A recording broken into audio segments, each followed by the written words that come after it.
આપ જે હમણાં જે થરાદ ખાતે બનાવ બન્યો જે અને એની અંદર જિગ્નેશ મેવાણીએ જે પોલીસ ઓફિસરના જે પટ્ટા ઉતારી નાખવાની વાત કરી અને સામે હર્ષ સંઘવીએ કીધું કે અમે જે આવશે પણ ઠોકી લેશું, એ બાબતે તમારું નિવેદન શું આપવું છે? મારે તો ગુજરાતના પ્રદેશ અમિતભાઈ ચાવડાને અને સંસદ સભ્ય અને જિગ્નેશભાઈને હું એમને એક કોંગ્રેસના આગેવાન તરીકે એમને કહેવા માગું કે ગુજરાતની અંદર તમે આ જે ઝુમ્મસ ચલાવ્યો દારૂ ડ્રગ્સ એ બરાબર છે, પણ તમને ખબર નહીં હોય ગુજરાતની અંદર અને ભાભર શહેર અને ભાભર તાલુકાની અંદર અત્યારે તમે કોંગ્રેસના આગેવાનને ધારાસભ્ય કે સંસદ સભ્યને ઊંધા ચશ્મા કેમ છે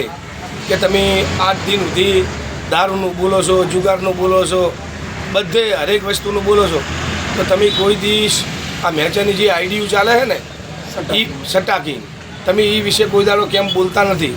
હવે તમને એક ઉદાહરણ આપું કે ભાભર શહેરની અંદર નગરપાલિકાના ભારતીય જનતા પાર્ટીના કોર્પોરેટર એમના ધર્મપત્ની એમના પતિદેવ અમદાવાદથી અને ભાભરથી લાઈન ચલાવી અને અત્યારે આઈડીયુ ચલાવે છે. અને બીજું કે અગાઉ 2 વર્ષ કે 3 વર્ષનો અગાઉની વાત કરું છું કે આઈડીયુના મેચના કારણે એક ઠક્કર સમાજનો છોકરો એમની 25 લાખ કે 30 લાખ કે ગમે તે રકમ હારી અને આત્મહત્યા કરી હતી. તો મારા સંસદ સભ્યને અને ધારાસભ્યને કહેવા માગું છું પણ તમે આઈડીનું પણ બોલો.